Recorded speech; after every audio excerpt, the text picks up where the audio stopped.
Hey there everyone, I'm meteorologist Cassie Knoll and this is your 10 weather impact recap for the week.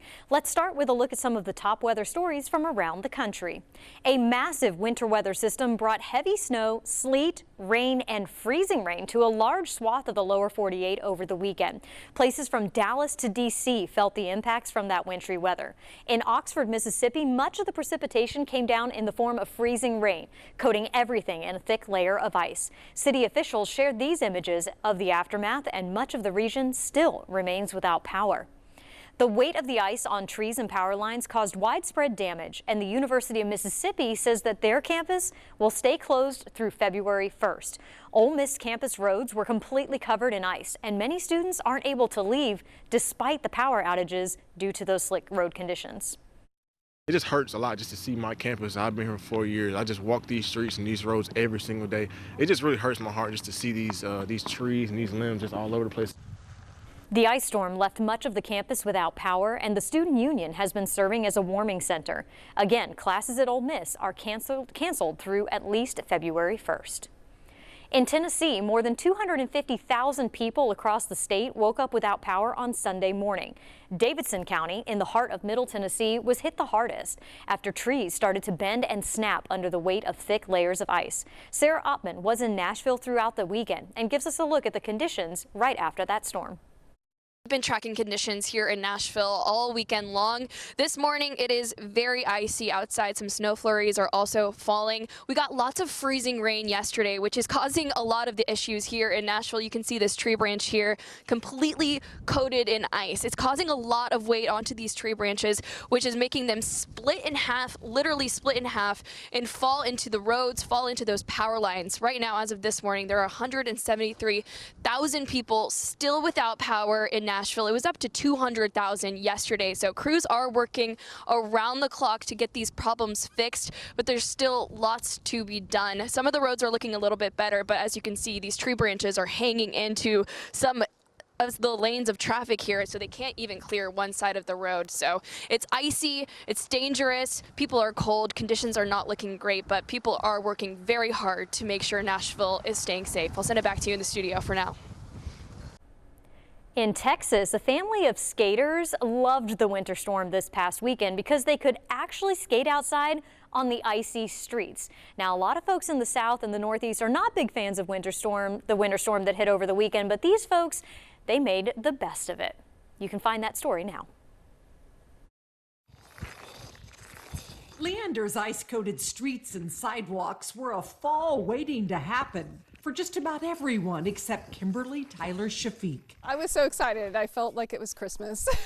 Ran outside. I was like, let's get our skates on. For this mother of two, the treacherous conditions that had most people hunkered down inside were a winter wonderland. It was just such a unique experience to be skating in the streets of Treviso and Leander, and just having a blast, just enjoying making memories with my children. Kimberly has spent 30 years gliding on a steel blade, but the difference between nature-made sleet and a Zamboni smoothed ice rink caught her by surprise. It was a lot different than skating on an ice rink because there was no grip, so it was a little bit tricky to get used to, but it was so much fun. Both of Kimberly's daughters are skaters. This one has been skating since she could walk. Her older daughter, Bella, is an ice dancer who trains every day. She was happy to let her mom be the make the most of a bad situation Instagram star. It was really fun. We were at the bottom and I was skating with my mom. I skate every day, so I was like, oh, I should just take it easy. Kimberly and her daughters are some of the few people in Central Texas who think the sleet melted way too fast. It was amazing. I wish that we had a few more days of this, and it was just really, really fun. Now, many other folks don't want more days of this. While southern areas had more of the wintry mix, northern locations affected by this storm were buried in heavy snow. This was the scene near Pittsburgh, Pennsylvania earlier this week after more than a foot of snow fell. The blast of cold air that followed the system has kept most of the wintry weather in place, making it difficult for crews to get those roads cleared. In New York, frigid temperatures have created thick ice on the Hudson River, and the New York City ferry has had to suspend operations. The pause went into effect on Tuesday and is likely to last for several days. Crews will be monitoring conditions in the waterway and be ready to resume operations once it is safe to do so. And speaking of ice on water, in Iowa, a group of high schoolers took a dip in the Mississippi River as part of a training experience for the Muscatine Fire Department. They are making the most of the cold and icy weather and using the current conditions to help train future recruits. Jonas Evans shares the story. It's going to get very tight around your neck, okay? Muscatine Fire is suiting up. Should I pull my neck up? Yep. But not for their own training. Today, these firefighters are teachers. You see that light bulb kind of click on something when you're doing training. You're like, oh, this is why we're doing it. And the mentors, they help you out and they help grow your confidence and your knowledge and all these different things. Muscatine's Fire Explorers program trains local high schoolers. Watch them, but continue to walk, okay? With trainings that include how to save someone that's stuck in the Mississippi. Ice rescue is one of the big ones they really enjoy. So even when they're first scared to get in the water or anything like that, once they're in the suits, it's a fun time. Did your feet want to fling up at you? Not really. Not too bad. Today's lesson is all about the exact steps of ice rescue procedure. That means first inspecting the ice, then securing the rope, before finally giving the signal. All right, so he's ready to haul. Make sure the carabiner, you keep that open, because if it comes out of the water after getting wet, it could freeze.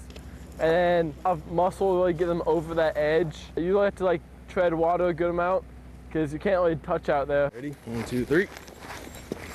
It's teaching you things before, you start the academy and things. You're getting hands-on experience at, a young age, and not a lot of people get to experience it. Young trainees that this department hopes to keep for the long run. We try to create a passion for firefighting in them. We start doing the training and a lot of them start to really enjoy it. I actually didn't think about firefighting at all until a couple years ago, and my buddy got me into it. And now it's just something that I've really loved, and I think it would make a good career for me. Back here in East Tennessee, last weekend's weather system gave us a little bit of everything. We had accumulating snow, sleet, and freezing rain that coated some areas in 1/10 to 1/4 of an inch of ice. Then on Sunday, the precipitation changed to rain for most of our viewing area. And we had a great question about the situation. Alan Hill asked if last weekend's rain had fallen as snow, how much would it have been? The answer is a lot. We generally use an average of about a 10-to-1 snow to liquid ratio. So with many parts of East Tennessee receiving about 1.5 to 2 inches of rain, that could have been roughly 15 to 20 inches of snow if enough cold air had been in place. And I know a lot of you were disappointed that you did not end up seeing double-digit snowfall, especially after many unbelievable snow total forecasts were shared well before the models had a good grasp on what was expected. Well, let's talk about a couple of the things that made this a particularly confusing situation. Number one, the hype. Social media is a great way to share information, but many people do it irresponsibly. Yes, models were spitting out huge snowfall forecasts for East Tennessee early last week. But then the forecast changed, which is why we here at WBIR do not release our forecast totals until about 48 hours before an event begins.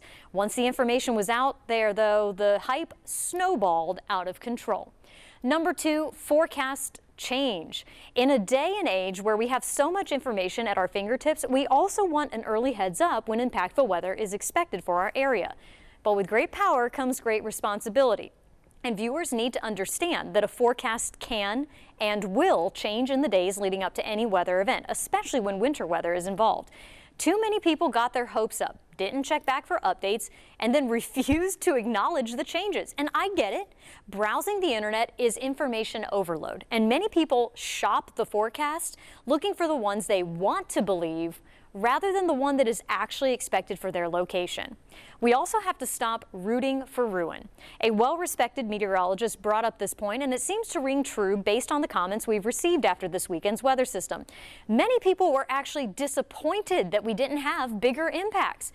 We were just a few degrees away from having a crippling ice storm like what happened in Nashville. A similar analogy would be like wearing your seatbelt on your way to work and then being mad that you weren't in a car accident. We take safety precautions and prepare for dangerous situations all the time in our daily lives. So why do people get so mad when there isn't a tornado if a warning is issued. It seems as though many viewers root for ruin as a way to validate the efforts they made in preparation for an impactful weather event. We need to alter that perspective a little bit. Let's be grateful that we didn't experience the worst possible outcome, not angry that we didn't have a crippling ice storm or paralyzing snow event like what happened to our neighbors across the rest of the country. In my opinion, being prepared and staying safe is never a waste of time. Now that we've covered the ice, let's get to the fire. In Hawaii, Kilauea volcano erupted in spectacular fashion on Saturday the 24th. We were busy with winter while this was happening over there.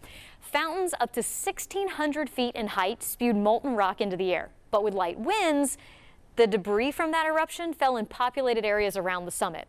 Portions of Hawaii Volcanoes National Park were closed during the eruption as pieces of rock called tephra, up to a foot in diameter, fell along roads and overlooks. Ash, small tephra, and fine strands of volcanic glass called Pele's hair were reported 25 miles away in Hilo. Park staff worked quickly to clear the roads, trails, buildings, and vehicles of the debris. This was episode 41 of an eruption that began back in December of 2024. In Alaska, Utqiagvik, formerly known as Barrow, had their first sunrise of the year on the 22nd. This community is the northernmost town in the United States and in all of North America, as a matter of fact. Now, being north of the Arctic Circle, they haven't had a sunrise in more than 2 months. The sun was only up for a whopping 31 minutes last Wednesday, but daylight hours will continue to increase until the sun doesn't set during the summer from May 10th through August 2nd. And our daylight hours are getting longer, but our temperatures are staying cold. So cold, as a matter of fact, that we have a weather impact alert from the back half of the day Friday through the first half of the day on Monday. Now, this was primarily issued because of the dangerously cold conditions that we're expecting. In fact, on Saturday, high temperatures might not even get out of the teens for a good portion of our viewing area. And then Sunday and Monday morning, lows will mostly be in the single digits with wind chills potentially below zero. So that's why the weather impact alert was issued. However, with a developing area of low pressure near the coastal Carolinas, we might actually end up with a little bit of wintry weather. Now, this is different from last weekend's system. First, the air is so cold that everything that falls from the sky is going to be in the form of snow. So there's no question on precipitation type this time around. Secondly, the ground is very cold too, so everything that falls from the sky is also going to stick. So slick roads could be a concern late Friday, overnight, and into the day on Saturday. Check back for updates to the forecast, and we will continue to bring you those updates as we get closer to and work through this weather impact alert this weekend. Thank you so much for watching. And remember, you can always get the latest with the forecast in the 10 News app. It's free to download in the App Store.